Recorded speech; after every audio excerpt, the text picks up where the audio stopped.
monde, bienvenue aujourd'hui sur ma chaîne YouTube pour une nouvelle vidéo du Bulletin du lundi, le petit rendez-vous où je partage avec vous mes lectures de la semaine passée, les derniers livres qui ont rejoint ma palle, ainsi que les petites sorties de la semaine qui font envie. Alors cette semaine, vous allez voir qu'on va encore très vite passer sur mes lectures, puisque j'ai encore beaucoup moulé, j'ai pas lu énormément, toujours absorbée par mes macarons, ça devient une obsession ces macarons, mais après tout c'est tellement bon, n'est-ce pas? Enfin voilà, donc on va voir tout ça rapidement tout de suite. Alors, la semaine passée, souvenez-vous, je vous quittais avec Keken de Jean-Christophe Granger, paru aux éditions Albin Michel Louise. J'étais pas très emballée, si vous vous souvenez bien, par l'intrigue. Je vous disais que j'avais beaucoup de problèmes avec le personnage principal. Bon, je vais pas revenir sur ce que j'ai déjà dit parce que globalement, je le pense toujours. Je vais pas non plus revenir trop sur l'histoire, donc je vais juste vous dire que dans ce roman il y a deux intrigues en fait, il n'y en a pas qu'une. Donc la première c'est celle de l'accoucheur, donc dont je vous ai déjà parlé avec la semaine passée, donc avec tous les beaux détails gore, l'éventrage des mamans, le brûlage des fœtus, enfin tout ça qui était magnifique. Et moi j'étais très intéressée par cette histoire-là, j'avais la psychologie du tueur et compagnie, ça aurait pu être intéressant. C'était d'ailleurs assez bien développé, mais malheureusement j'ai trouvé que ça se finissait un petit peu de manière très nulle. Voilà, il n'y avait rien d'autre à dire. Ça se finit vraiment en queue de cerise. Voilà. On vous dit, voilà, vous êtes là, vous êtes là, vous êtes là, intrigué par l'histoire, et puis après vous dites, oh ben tout ça pour ça. Et puis la seconde intrigue, celle qui fait un peu porter le titre au roman, moi j'ai pas réussi à m'y intéresser non plus. Pourtant, voilà, c'était assez mystérieux, c'était plutôt bien trouvé, assez imaginatif, on va dire. Mais voilà, j'ai pas réussi à m'y intéresser. En plus de ça, je voyais pas trop le lien entre les deux. Pourquoi est-ce qu'on passait de l'accoucheur à cette histoire-là? Je voyais pas l'intérêt. Enfin voilà, j'ai pas trop aimé. Encore une fois, à la fin, tout se passe vraiment dans les dernières pages. C'est hyper précipité et vous avez l'impression qu'il manque des choses, que c'est voilà, moi j'en retiendrai pas grand chose. J'ai pas spécialement aimé. J'avais pas aimé le premier Granger qui était le Sermon des limbes, tout simplement parce que je trouvais que c'était un peu trop de diable et tout ça pour moi. Enfin, moi je suis pas très fan de tout ça. Celui-ci, je trouve qu'en thriller il y a beaucoup mieux et que pour le coup, c'est assez décevant. Du coup, pour passer ma mauvaise lecture, qui a quand même duré plus de 10 jours, n'est-ce pas, il me fallait quand même une valeur très sûre. Et donc, j'ai pas trouvé mieux que de lire le nouveau Werber, donc qui est intitulé Troisième Humanité, qui sort également chez Albin Michel. Ça, c'était le livre, je ne peux pas passer à côté. Vous savez déjà, si vous me connaissez, que je voue une admiration sans borne à Monsieur Werber depuis plus de 12 ans, que j'ai quasiment lu tous ses livres. Il reste juste Le Papillon des étoiles que j'ai pas lu. Et j'ai pas lu non plus le bouquin Le savoir relatif absolu, enfin l'encyclopédie de Desmond Wells, parce que bon, c'est que du savoir ajouté, il n'y a pas vraiment d'histoire, donc je voyais pas l'intérêt. Mais sinon, toutes les sagas, tous les one-shots, toutes les nouvelles, j'ai tout lu. Voilà, il me restera juste le livre des étoiles, le papillon des étoiles, pardon, et j'aurai tout lu de mon auteur fétiche. Même si il m'avait déçu avec la trilogie des dieux, j'avais du mal à lui, j'ai eu beaucoup de mal à lui pardonner ce qu'il avait fait à Michael Pinson, mon héros préféré de la littérature. Le dernier tome des dieux m'a vraiment tout cassé. J'étais vraiment très en colère contre Bernard. Donc ça arrive, hein. Je suis plus exigeante avec lui que je le suis avec beaucoup d'autres auteurs. Mais voilà, donc du coup, chaque fois que j'aborde maintenant un nouveau bouquin, je suis toute excitée de le lire, mais en même temps, j'ai une certaine appréhension parce qu'après avoir été autant déçue avec les livres des dieux, je me dis, mon Dieu, il faut vraiment qu'il fasse quelque chose de bien. Donc le niveau était déjà remonté avec le miroir de Cassandre, j'avais beaucoup aimé Le rire du cyclope, et puis voilà, maintenant je le retrouve avec La troisième humanité, un nouveau cycle, puisque c'est un tome 1. Alors, je ne vais pas beaucoup vous parler du bouquin parce que je suis à la page 115. J'ai lu ça en une soirée. C'est pour vous dire comme je retrouve vraiment un rythme de lecture très agréable avec mon petit chouchou d'amour de la littérature. Alors, pour vous parler un petit peu de l'histoire du roman, donc on reprend un peu les personnages de la trilogie des fourmis. Enfin, on reprend pas vraiment les personnages, mais on suit la succession des Wells. Donc, comme vous le savez, avec les fourmis, on apprend à connaître Edmond Wells à travers son encyclopédie du savoir relatif et absolu. Bien ici, on suit son petit-fils et son arrière-petit-fils, si mes souvenirs sont bons. Voilà, donc d'abord Charles et ensuite David, mais il y a aussi un autre personnage qui s'appelle Aurore, puisqu'à chaque fois, avec Werber, on suit toujours plusieurs personnages. Donc l'histoire en fait tourne autour de l'humanité. On part du postulat, donc avec ce que j'ai déjà lu, qu'il y a eu une humanité d'abord, avant nous. Ensuite, il y a nous, et puis il y aura encore une humanité après. Voilà. Et donc, l'humanité avant nous serait une humanité plus grande, voire géante, puisque les humains de l'époque mesuraient quelque chose comme 17 mètres, des choses comme ça. Ils avaient donc un cerveau qui était beaucoup plus grand, donc résultat, ils étaient beaucoup plus civilisés, intelligents que nous, donc au stade où nous on était encore au stade néandertal et compagnie, eux ils avaient déjà toute une intelligence, un savoir qui était accumulé. Et donc ces géants humains se seraient effondrés, on va dire, suite à 4 catastrophes qui se sont succédées. Donc il y a eu d'abord, si mes souvenirs sont bons, l'eau, donc des grosses inondations, un gros tsunami. Donc là on part que leur ville en fait ou leur pays serait l'Atlantide et qu'il aurait été enseveli sous les eaux. Ensuite ils auraient été dans d'autres pays où ils auraient rencontré des humains de notre taille à qui ils auraient enseigné plein de choses et ces gens les auraient vénérés comme des dieux. Sauf que voilà, deuxième fléau, c'est le froid. Étant donné qu'ils sont plus grands, qu'il y a plus de chair à couvrir et compagnie, et ben, ils résistent moins au froid que nous puisqu'on est plus petits.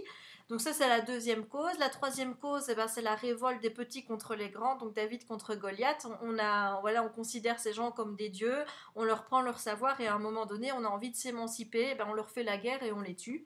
Et les derniers qui auraient été tués, je pense que c'est une astéroïde. Si mes souvenirs sont bons, ce serait l'astéroïde. Voilà. Donc il y a eu différentes causes qui ont fait que ces géants ont disparu et n'ont pas pu s'adapter pour pouvoir survivre à chaque nouvelle catastrophe qui se développe.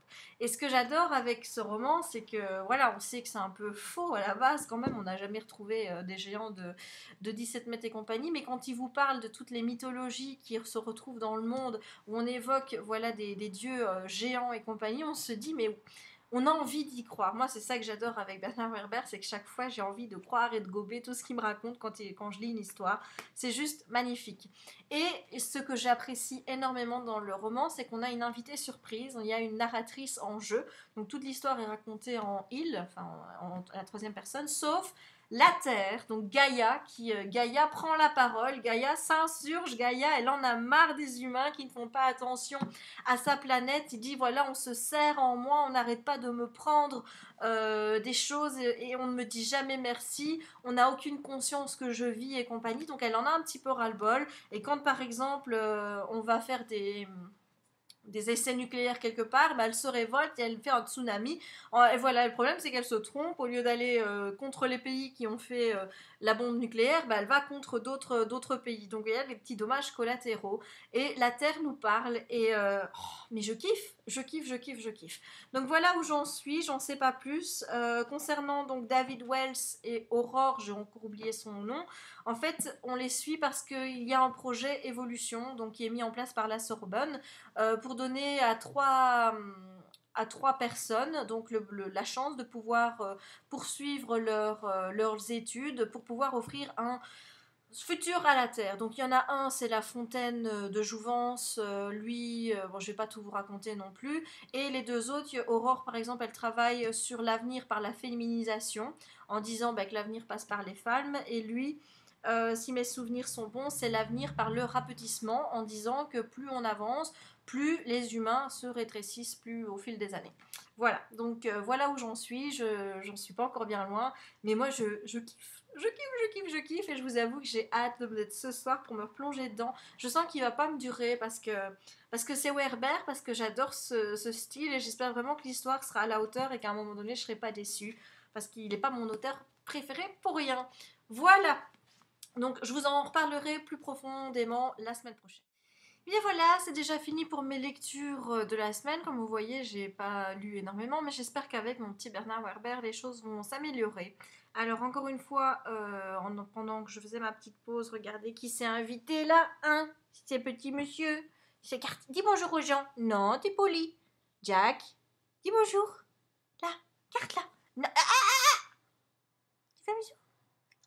Oh oui, tu l'aimes ta maman. Oh oui.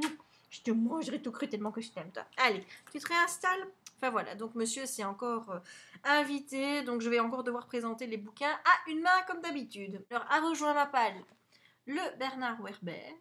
Voilà, troisième humanité chez Albin Michel. Et je vais essayer de vous montrer. Bon. Non, non, non, tu bouges pas, toi. Tu bouges pas. Chut. Voilà.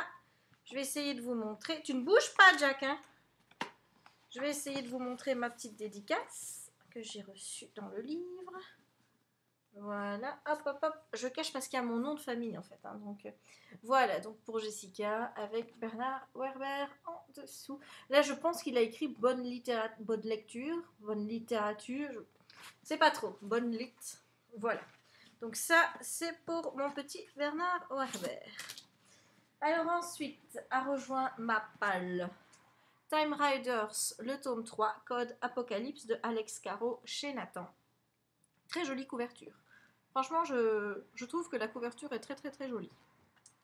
Alors ensuite, un bouquin que j'ai hâte de lire, qui sera sans doute une de mes prochaines lectures. Donc il s'agit de Le Cirque des Rêves de Erin Morgenstern chez Flammarion. Voilà, je vais bouger ceci pour vous voyez la belle couverture. J'adore cette couverture. Et voyez la bande ici, c'est tout rouge.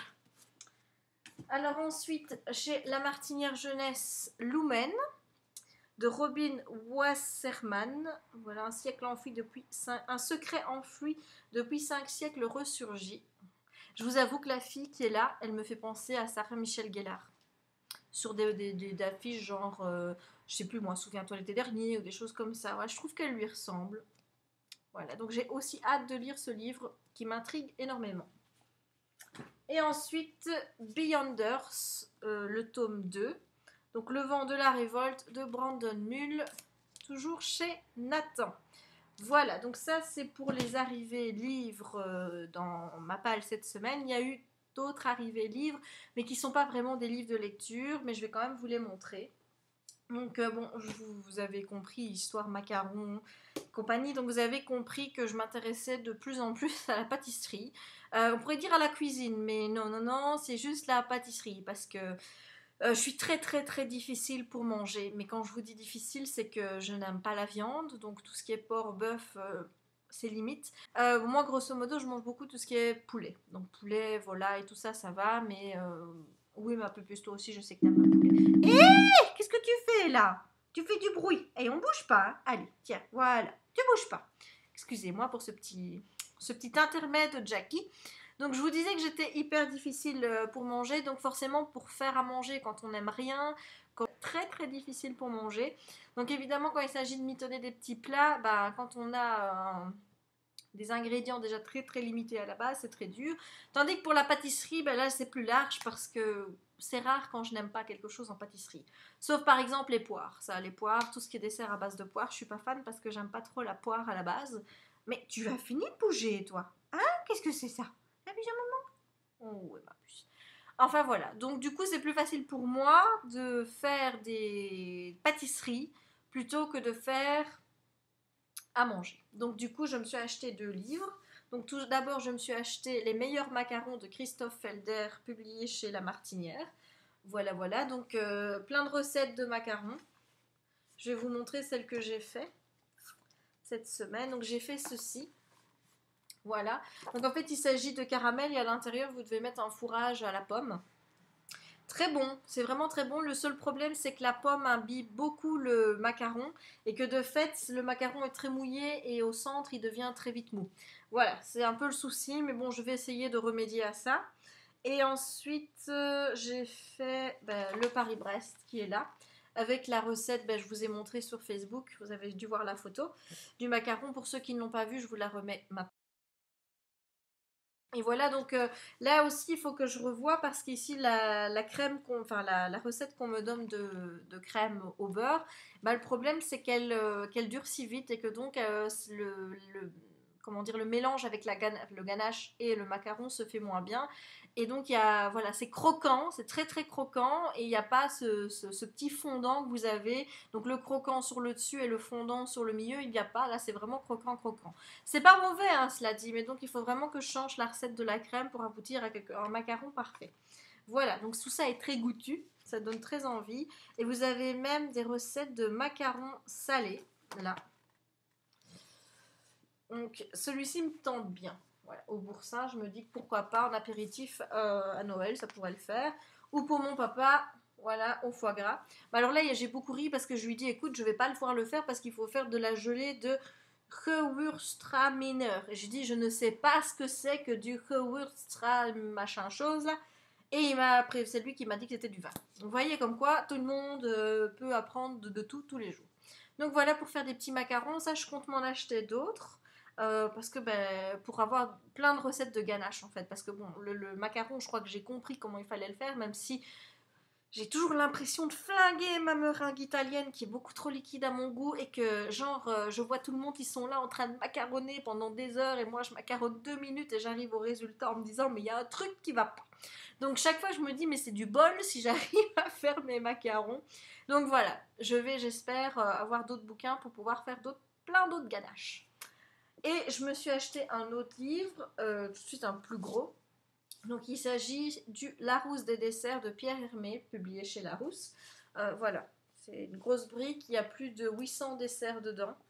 Des trucs parfois où je me demande comment je vais pouvoir les faire parce que ça m'a l'air un peu très très compliqué. Mais voilà, regardez-moi ça comme ça donne envie. Un gâteau au chocolat et à l'orange. Alors qu'est-ce qu'il y a d'autre là-dedans? Là, des macarons pêche abricot safran. Mais regardez-moi ça comme ils sont jolis ces macarons. Si j'arrivais à faire la taille parfaite, moi je les fais trop grand ou trop petit. Alors, vous avez aussi des petits gâteaux. Ceux-là, je vais essayer de les faire parce qu'ils font trop trop envie. Et qu'est-ce qu'il y a d'autre? Alors, regardons. Voilà, une charlotte au chocolat.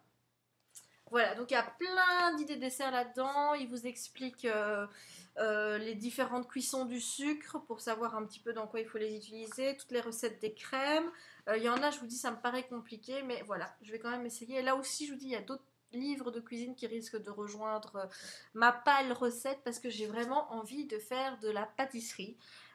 Tout simplement, pas parce que je suis une gourmande, c'est pas ça. En fait, j'ai plus le plaisir de le faire pour les autres que pour moi. Voilà, donc c'est pas du tout parce que j'ai encore envie de grossir que j'ai envie de faire de la pâtisserie, c'est juste que comme je suis mais en ce moment hyper stressée avec mon boulot et que je constate que même la lecture arrive plus à me déconnecter le soir quand je rentre, il faut vraiment que j'ai un exutoire, quelque chose qui me permette de laisser filer mon stress. Et j'ai constaté qu'en faisant de la cuisine, je pensais à mes ingrédients, je pensais à ma recette. Et c'est vraiment le seul moment où j'arrive à ne plus penser au boulot. Donc voilà, objectif atteint. Donc c'est pour ça que j'ai vraiment envie pour faire plaisir à mes proches. Parce que mon papa, il aime bien quand même que je fasse des desserts. Donc voilà, ça lui fait plaisir. Puis j'aime bien quand mon chéri me dit que c'est trop bon ce que je fais. Et que ma soeur aussi. Donc voilà, c'est à la limite pour faire plaisir aux autres que pour moi-même.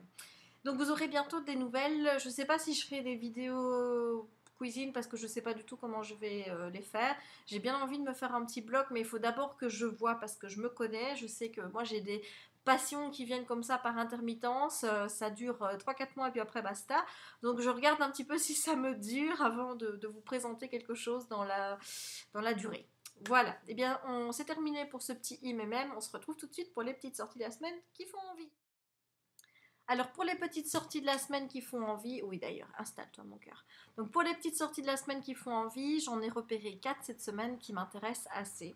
Donc 2 du 18 et 2 du 19 octobre. Donc les 18, nous avons tout d'abord Les ombres grandissent au crépuscule de Henrik Mankele. Ça sort chez Seuil Jeunesse au prix de 11,90 €. Donc l'histoire, c'est en fait un petit garçon qui va vouloir faire plaisir aux gens autour de lui, notamment trouver un compagnon à une voisine esseulée. Et donc il va un petit peu se rendre compte de la dure réalité du monde des adultes. Voilà, donc ça c'est pour le résumé et je vous mets la couverture maintenant. La deuxième sortie du 18, il s'agit de Seth, tome 1, La règle de Seth de Hervé Joubert chez Grund, au prix de 14,95 €. Alors je vous avoue que ça m'intrigue assez ce roman, la couverture est assez noire. Pour l'histoire, donc apparemment, Seth serait un terroriste, le plus grand terroriste de Paris, et donc on va essayer de le suivre. Voilà, j'en sais pas plus parce que le résumé sur Amazon était très court, donc je vous mets la couverture maintenant. Et pour les deux sorties du 19, il s'agit des sorties Castlemore, deux sorties que j'attends avec grande impatience. La première, il s'agit d'un tome 2. Le tome 1 avait été le coup de cœur du mois de mars. J'avais vraiment adoré cette histoire et j'attendais la suite avec grande impatience. Il s'agit de Devil City tome 2, Le voleur d'âme de Jana Oliver chez Castlemore. C'est vendu au prix de 15,20 €. Ça sort le 19 et je vous mets la très belle couverture maintenant. Et la dernière sortie de chez Castlemore, je pense qu'il y en a encore un, je crois que c'est un Assassin's Creed, mais je dois pas être sûre. Mais bon, moi je suis pas très jeu Assassin's Creed, là déjà que je trouve que Jem joue trop avec ces jeux-là sur sa PS3. Enfin bref, donc l'autre sortie qui m'intéresse chez Castlemore, c'est Bloodlines, le tome 1 de Richelle Mead, donc c'est le spin-off de la saga Vampire Diaries, Vampire Academy, donc une suite que j'attends avec impatience, qui met en avant le personnage de Sydney et un autre dont je ne vous dévoilerai pas le nom. Ça sort donc le 19 au prix de 15,20 € et je vous mets la couverture maintenant. Et bien voilà, ce petit rendez-vous du lundi s'achève déjà. Moi je vous souhaite une très bonne semaine et je vous donne rendez-vous à la semaine prochaine.